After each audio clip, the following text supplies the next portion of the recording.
Opa, já entrou a notícia? Então já trago a notícia e depois trago eles aqui comigo. Hoje, a notícia foi o debate para a Prefeitura de São Paulo.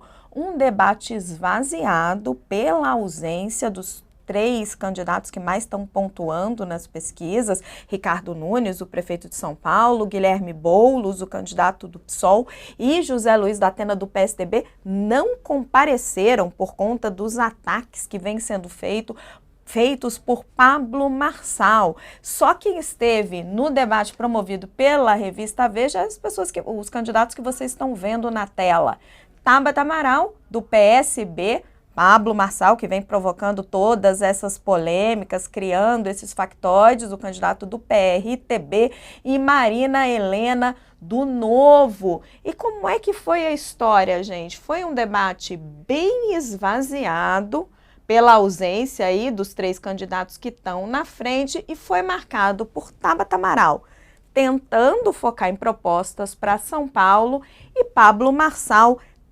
deixando de responder algumas perguntas sobre o argumento de que suas ideias seriam publicadas nas redes sociais. Aí a gente fica se perguntando, então, para que ele estava ali no debate? O que aconteceu? Marçal, Marina Helena e Tabata foram ao evento. O debate durou pouco mais de 1h30, com confrontos diretos entre os adversários e perguntas de jornalistas. O nosso pessoal que estava cobrindo traz para a gente essa percepção fina de que quem apresentou mais propostas para a cidade foi Tabata.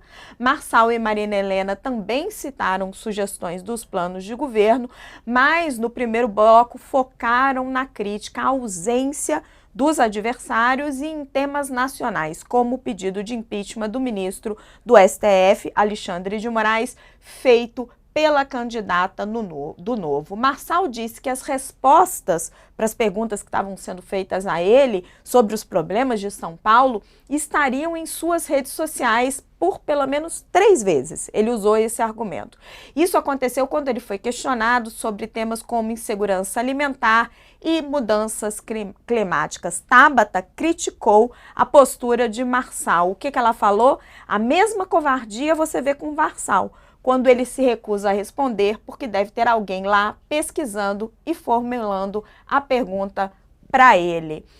Vamos falar um pouquinho com os nossos convidados, com os meus parceiros aqui de programa sobre o assunto. Agora eu tenho eles aqui para dividir tela comigo.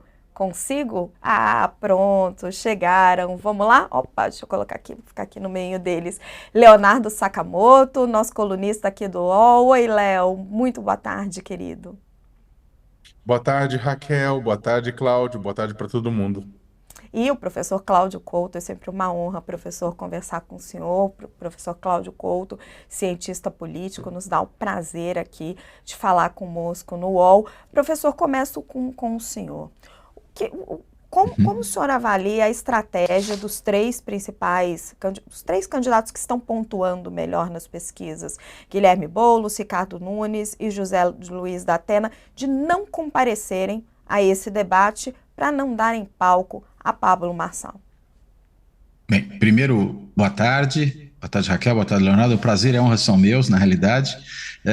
Eu acredito que, na verdade, a estratégia deles para uma coisa surtiu efeito, né? Eu vi um levantamento que foi feito hoje ainda, né, depois do debate, pelo Pedro Barciela, mostrando que houve uma queda vertiginosa do número de interações com o Pedro Marçal nas redes sociais, né? Ele chama a atenção para o seguinte fato, né, que houve 24 publicações no Instagram no dia daquele outro debate, do dia 14, né, enquanto hoje houve apenas 5 publicações do Marçal, e as interações caíram em 91%. Eu acho que foi essa conta que fizeram ali os assessores das campanhas dos candidatos que não compareceram, né? Do Boulos, do Datena e do prefeito Nunes, né? Foi essa conta, entendo. E, de fato, se esse era o intento, acabou produzindo o efeito esperado, porque houve um esvaziamento dessa repercussão que o Marçal tem nas redes sociais, ele que, enfim, tem ali toda uma mise-en-scène, toda uma encenação que serve justamente para produzir esse tipo de efeito posterior.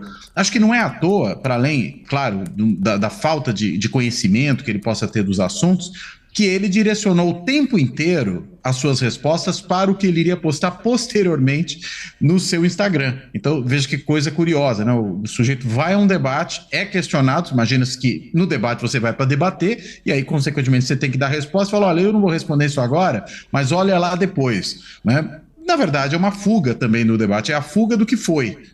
Há a fuga dos que não foram, mas me parece que isso é uma estratégia que pode fazer um sentido, e há a fuga do que foi, que é essa do Pablo Marçal. Então, eu acredito que foi uma estratégia desse ponto de vista bem sucedida. Ainda que ela tenha o custo, evidentemente, deles serem acusados como aqueles que fugiram do debate, né? Os candidatos todos, os três, né, que estiveram presentes ali, mencionaram isso, né, cada um ao seu estilo, cada um ao seu modo, mas talvez na conta final isso pode ter sido uma estratégia vantajosa. Acho que pode ter sido, a gente vai ainda ter que esperar para ver o desdobramento disso, por exemplo, nas próximas pesquisas eleitorais. Claro, não vai ter a ver apenas com esse debate, mas com todo o processo, né, de disputa que se produziu até agora, e aí a gente vai ver se o Pablo Marçal continua subindo, se ele estaciona, se ele eventualmente cai, e claro, como é que está o desempenho dos demais. Agora, diante dessa ausência generalizada dos três mais bem colocados, acho que também foi interessante para a Tabata Amaral comparecer ali, porque como ela tinha algo mais substantivo a dizer, usou o Pablo Marçal de escada para suas colocações. Então, entendo que no balanço das coisas talvez tenha sido ruim para o Pablo por conta dessa perda de palco, mas bom para a Tabata porque se destacou com a ausência dos outros três.